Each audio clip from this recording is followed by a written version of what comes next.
जिसके लिए मानवर काशीराम जी ने, बाबा साहब डॉक्टर अम्बेडकर ने, महात्मा ज्योतिराव फूले से लेकर के तथागत बुद्ध ने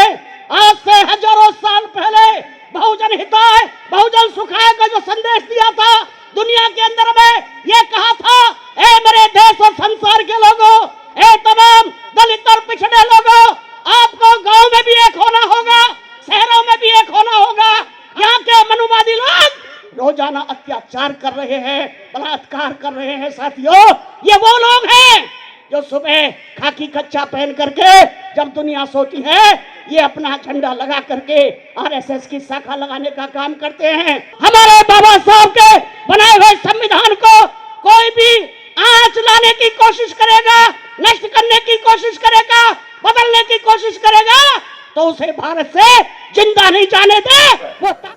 मुझसे पूर्व वक्ता ने जिस तरह से कहा, चाहे रेल हो, भेल हो, या यूं कहें कि एयरपोर्ट हो, पोर्ट्स हो, या किसानों के जो 3 काले कृषि कानून थे, कहीं ना कहीं वो भी निजीकरण की तरफ किसानों को धकेलने की कोशिश की।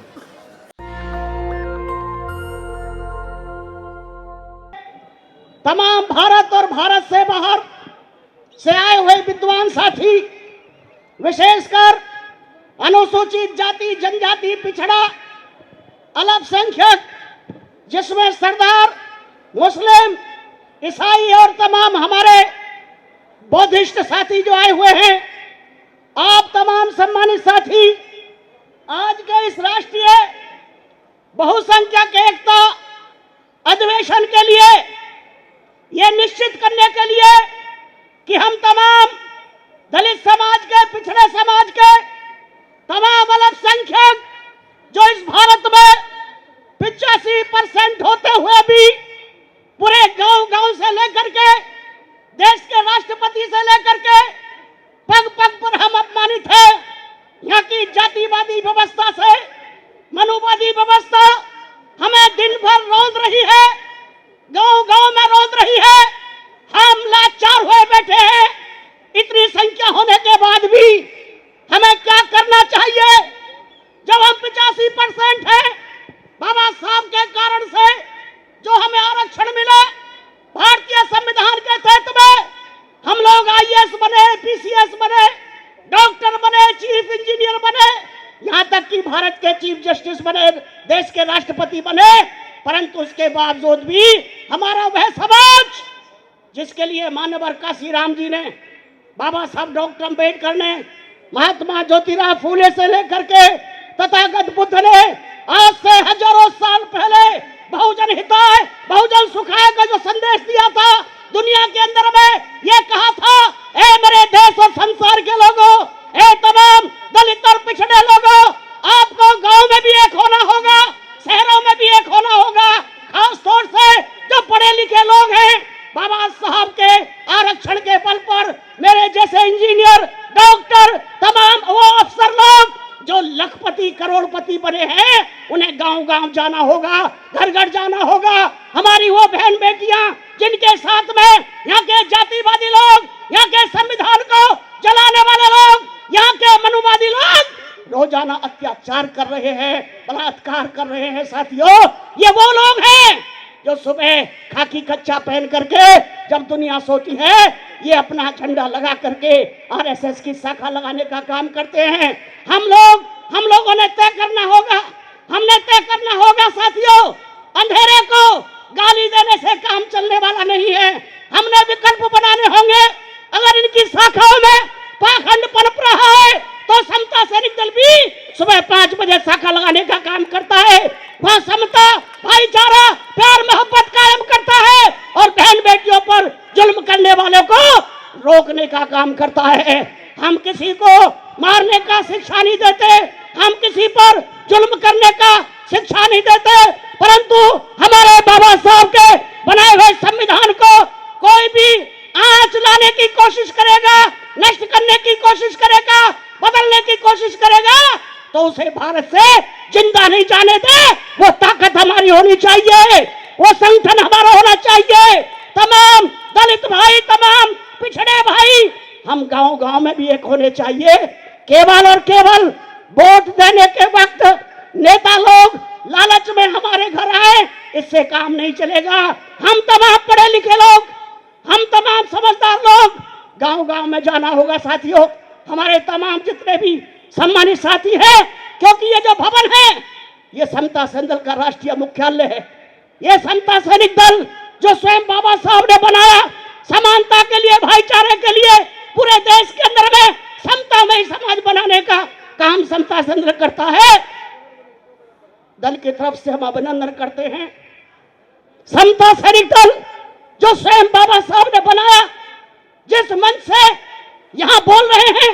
समता सैनिक दल उसमें पार्टनर है, देखिए लिखा हुआ है। समता सैनिक दल हिस्सेदार है इस कार्यक्रम का आयोजन का। उसके बावजूद समता सैनिक दल का जिम्मेदार साथी अपने विचारों को इस बात के लिए कि हम तमाम यहां 2 दिन तक रहेंगे, हम तय करके जाने चाहिए, हम तय करके जाने चाहिए कि पूरे भारत के गांव-गांव में हम तमाम पिछड़े साथी, तमाम SC ST साथी, तमाम अल्पसंख्यक के लोग जो मजबूत लोग हैं, पढ़े लिखे लोग हैं, जो वकील हैं, इंजीनियर हैं, जिन्हें बाबा साहब के आरक्षण के बल पर लाखों पेमेंट मिलती है, उन्हें गांव-गांव जाना चाहिए, उन्हें समाज की रक्षा में उतरना चाहिए। ऐसा संकल्प लेते हैं साथियों। जातिगत जनगणना को लेकर के बीच बीच में आवाज उठती है, सवाल पूछे जाते हैं, लेकिन सरकार है कि उस पे मौन है। मैं कांग्रेस के नेता या यूं कहूं कि मैं दिल्ली के कार्यकर्ता के तौर पर जरूर कहना चाहता हूं, जहां पे मेरी निजी राय भी है, और चूंकि मैं कांग्रेस का कार्यकर्ता हूं, जैसे मेरे साथी ने कहा कि मैं पार्टी प्लेटफॉर्म पे भी ये बातें कहूं, तो मुझे बड़ा गर्व होता है और खुशी होती है कि निजीकरण या जातिगत जैसे विषय पर कांग्रेस की राय बिल्कुल स्पष्ट है और जिसमें मेरी राय भी सम्मिलित है। याद होगा आपको, कांग्रेस की स्थापना से मैं शुरू करूं, और आज यदि हम ये कहें कि आजाद मुल्क 75 वर्ष हमें लगभग हो रहे हैं, 75 वर्ष की जर्नी में यदि मैं कहूं कि कांग्रेस की एक सोच रही है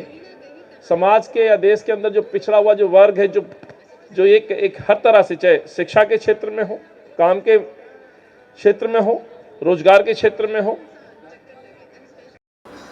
उस पिछड़ेपन को दूर करने के लिए कांग्रेस की हमेशा ये सोच रही है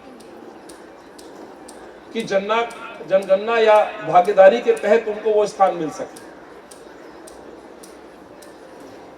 खास तौर से गरीब, वंचित, पिछड़े हों, ओबीसी के हों, दलित हों, कांग्रेस पार्टी हमेशा से संरक्षण की हिमायत की है।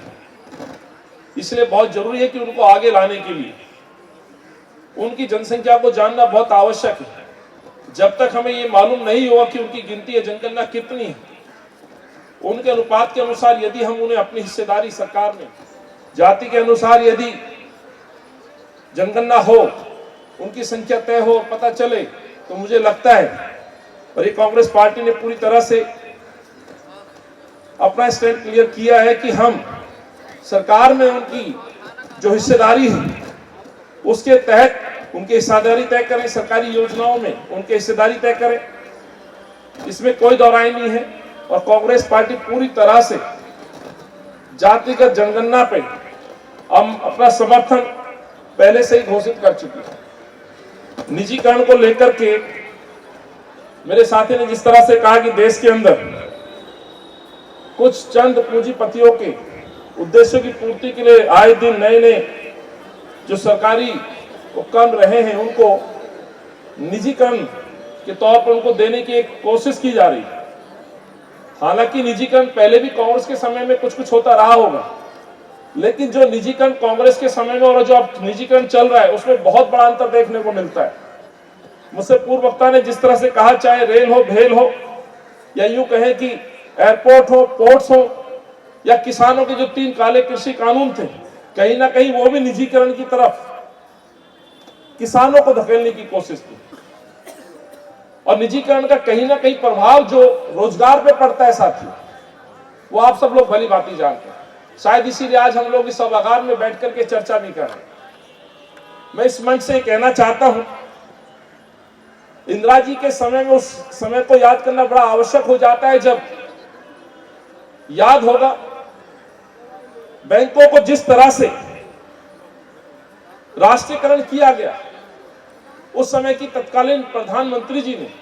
जहां इस देश के अंदर एक संदेश दिया था बैंकों का राष्ट्रीयकरण करके, वहीं पर आज जब सुनने में आता है कि लगभग 10 से 20 हजार